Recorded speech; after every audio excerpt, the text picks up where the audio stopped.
our State House studio in Montgomery, I'm Todd Stacy. Welcome to Capitol Journal. It was a busy day here in the State House as several committees met to consider legislation. With just 11 days left in the session, right now is a key moment in determining whether or not bills can be in position to pass before the session ends. There was a lot of action on the education front today. We'll start in the Senate, where a school choice bill known as the Price Act was before the Senate Education Budget Committee. Senate Bill 202 from State Senator Larry Stutz would allow parents to accept $6,900 in taxpayer funds for an education savings account to send their children to private schools or homeschools. Critics have raised concerns about the bill's more than $500 million expected impact on the Education Trust Fund, which is why Stutz amended the bill to cap the total voucher program at $50 million a year for the first 3 years. You know, we've tried for years to reform education from the inside of saying, well, let's add this program, let's add a mentoring program, let's add the Numeracy Act, whatever, Literacy Act, all those things, and nothing's changed. We're still in last place, and we just keep spending more money and we stay in last place. And I think that we need to try to reform it from the outside. And I think parents are ultimately responsible for their children's education, and when you put parents in charge, things change. There's no requirements that the students going to any of these schools have to take 4 years of high school of any of these subjects. So if there's a lack of academic accountability, then you add on that there's a lack of safety restraints. We do a good job trying to protect our students. We have background checks for teachers. We make sure there's a comprehensive code of conduct, and there's drug abuse education, sex education based on abstinence, things the people of Alabama have said important. There's no guarantee that those things will be taught in those schools. And so we think that parents do have a right to choose something different. They just don't have the right to ask Alabama taxpayers to pay for it. That bill was approved by the committee and now goes to the full Senate. Separately, a similar bill was introduced in the House. House Bill 442 from Representatives Danny Garrett and Terry Collins would also provide $6,900 for families to choose private options, but it includes accountability provisions requiring students to show their educational progress. Back in the Senate committee, changes to the Alabama Accountability Act were considered. This is the 2013 law that allows families wanting to leave the state's lowest performing schools to get tax credits and scholarships to send their child to a private school. Senate Bill 263 from Senator Donnie Chasteen proposes significant changes. Let's take a look. It would change the term failing school to priority school, which would be defined as those making a D or F on the state's report card. That change will allow more than double as many schools to fall under the definition, meaning more students would be eligible. Right now, families must make at or below 185% of the federal poverty line to qualify for scholarships. That would be changed to 250% of the poverty line, which works out to a household income of about $75,000. Right now, elementary students can get up to $6,000 in scholarships, while middle school and high schoolers can get $8,000. This bill would allow all students to get up to $10,000 in scholarships. And the total the state can offer in tax credits would increase from $30 million to $40 million. The committee advanced the bill, and it now goes to the full Senate. There were more education proposals in the House.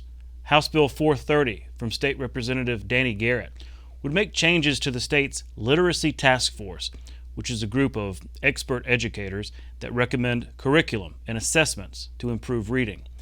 The bill would alter that task force composition and alter the processes used to vet and approve those materials.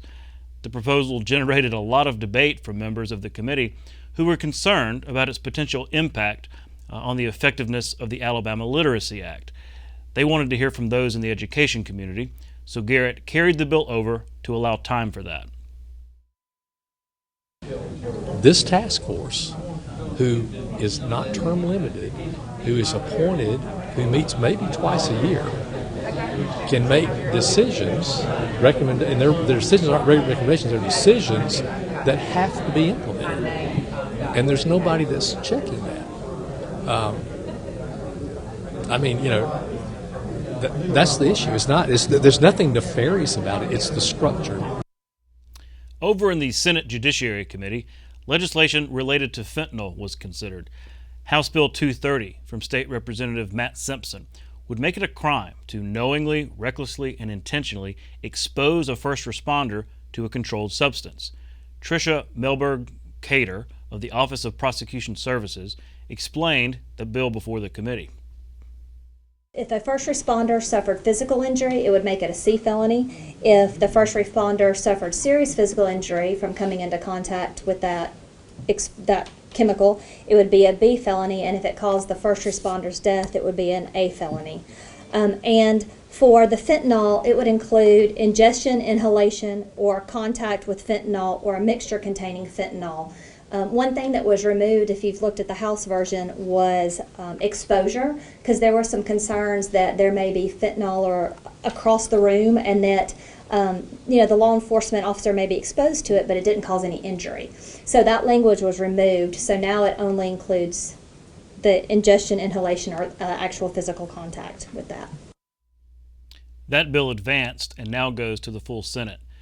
Also in Senate Judiciary was House Bill 4 from State Representative Prince Chestnut, which prohibits companies from requiring their employees to get microchipped as part of their health plan. Are there actually businesses that are requiring that you have a device, a microchip implanted? We do have business in the United States that's doing that openly, up in Wisconsin. And it is actually, this thing is really taken, going pretty far in Europe right now. They've been using microchips as a way for public transit, where you go in and you scan. And there's also a company now that's pushing I think it's out of Switzerland, is pushing the idea of using a microchip instead of like a credit card.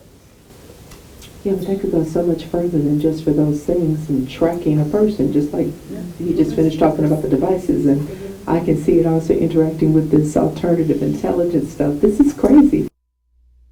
That bill also passed and goes to the full Senate. Down in the House Judiciary Committee, lawmakers considered a bill that would exempt certain nonviolent offenses from being eligible for enhanced sentencing under the state's habitual felony law. House Bill 229 from State Representative Chris England would allow those who have already been sentenced in such a scenario to be eligible for a resentencing hearing. Life without parole and her habitual offender laws have evolved and things have changed. There are people who've been incarcerated that didn't get the benefit of those changes. So individuals that had the same sort of charges that they did would go in and be released while those folks couldn't. So I think our bill appropriately identifies that population and is going to try to help them if we're able to get through the process. That bill was also approved and now goes to the full House. Attorney General Steve Marshall was in Washington today, testifying before the House Government Oversight Committee on the issue of ESG. That stands for Environmental, Social, and Governance, and it refers to the recent movement to encourage companies to adopt progressive policies. Marshall argued that that encouragement has become coercion and that it's harmful to consumers. With opening statements, and we'll begin with General Marshall. Groups like Climate Action 100 and Net Zero Banking Alliance require their members to coordinate on business activity to meet ESG standards not otherwise required by law. This private coordination is designed to accomplish what could not be done through normal democratic processes or the free market. ESG requires companies to forego otherwise profitable economic transactions to achieve woke social policy. These global alliances hurt consumers by breaching fiduciary duties. Those entities entrusted with Americans' money have a fiduciary duty to act in their investors' sole interest by maximizing returns.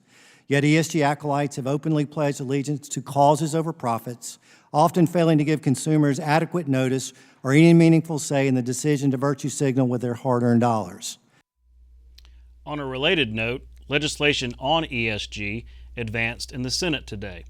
Senate Bill 261 from State Senator Dan Roberts would prohibit any government entity in Alabama from entering into contracts with companies that participate in ESG coercion. That bill was amended with input from the business community, passed the committee, and now goes to the full Senate, where we will be watching its progress. And that's the news from the State House. We'll be right back with State Senator Larry Stutz to talk about that Price Act. You can watch past episodes of Capital Journal online at video.aptv.org. Capital Journal episodes are also available on APTV's free mobile app. You can also connect with Capital Journal and link to past episodes on Capital Journal's Facebook page. And you can listen to past episodes of Capital Journal when you're driving or on the go with Capital Journal podcasts. Keep up with what's happening with Capital Journal.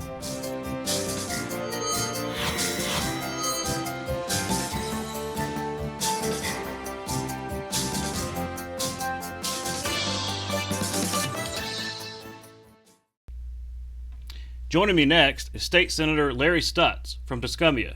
Senator, thanks for coming on the show. Well, thank you. Thank you. Glad to be on today. It's a big day for you because your legislation, the Price Act, this is school choice education savings account legislation, made it through the Education Budget Committee. It's a big accomplishment for you. I know there were some amendments to the bill, so can you kind of start from the beginning and walk through what the Price Act does and what this amendment does? Yeah, absolutely. The issues with education choice have been around for a long time, and PRICE stands for Parental Rights in Children's Education. So the basic premise of the bill is that it's a fundamental parent's rights to make decisions about their children's education. So that's first. And then number two is the state portion of the education dollar follows the child. So that's basically the main things about the bill as far as its inception, and we can talk more in a minute about the details and specifically what it does and does not do. But then there were concerns about it costing too much money out of the education budget. So we had one amendment in committee today, and we capped the amount that could be used yearly at $50 million for the first 3 years when this policy is in place. So essentially, a parent who wants a different choice for their student could essentially keep a portion of their tax dollars. And is it $6,900? Is that what it's $6,900 is the amount? And so we've gone back and forth like rhetorically on this, because I think I started out saying you get to keep it, but the way it kind of works is you're paying your taxes, and then the state would end up giving it it will work like a health savings account, except it's an education savings account. But so there's money put in for this particular purpose.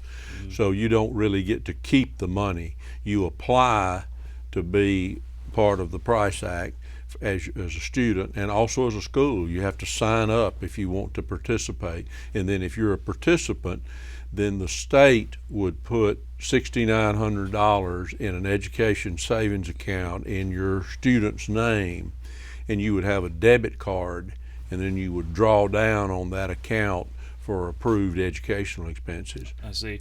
So the first thing that comes to mind is tuition. Let's just say it's a private school, but there's also a homeschool option as well. So what are some of these expenses that they can use? That's one of the beauties of the act, of the details of it, is that it's universal. You can participate, you cannot participate. If you don't participate, then nothing changes. If you do participate, then you could be a homeschooler, you could be a church school, you could be private school, you could but some of the things, there's a long list of things that are approved educational expenses, but tuition is obviously the first one, but it could be school uniforms, it could be laptop computers, it could be textbooks, a whole variety of what would be considered approved educational expenses. But you also have to be an approved education vendor for the money to be spent with you. So, I can't start my own school just willy-nilly, and willy-nilly and say, and you're going to be my teacher, and so I'm going to draw all this money out, and then I'm going to pay you to be the teacher. Right. You're not an approved education vendor. There's got to be some guardrails. There are guardrails, and it's all done with the debit card, so the whole process can be audited with the push of a button. So there's basically no potential for fraud in the system. You have to, I know you're never somebody's going to figure out a way to be fraudulent about something, but basically the money goes in an account, you draw it out with a debit card, and it's only for approved educational expenses. And so it's almost foolproof as far as preventing fraud. I remember when Senator Marsh was on this issue, really for a couple of years, and he spent really like 2 or 3 years sort of formulating some policy around it, ended up with legislation. But one of his goals, at least, was to allow and enable students in failing districts and struggling districts to go to another public school district that was high performing, give them that choice. I realize that that's part of this law. Do you envision, but then again, those school systems would have to buy in. Do you? Right, the school system would have to buy in. This is not required open enrollment for schools. But do you see them doing that? Do you hear any feedback from those more affluent school systems that they would be open to that? Have not heard from any of them, honestly. Yeah, and I worked with Senator Marsh on those bills, and I very much appreciate the groundwork that he laid to said I was working with him behind the scenes for the last 3 years, and we've looked at bills from a lot of different states. Senator Marsh got a lot of information together, and we patterned the Price Act by picking what we thought was the best points in different bills all around the country. And there's probably more of the Arizona law in this bill than others, but we didn't totally reinvent the wheel. It's been written by Alabama people, but we picked parts of that really worked in that state. Let's do that. We've got some unique features in the bill that aren't in any of the other bills around the country, but we based it on what Senator Marsh did and what other states have done. Mm-hmm. There are critics of your bill, and I know you've heard them in public hearings and whatnot. And when I talk to education groups and some who aren't completely on board, even those that are supportive of school choice notionally, what I keep hearing is accountability. And is there anything in the legislation that would allow the state to kind of follow the progress of these students who leave public school and go to other options?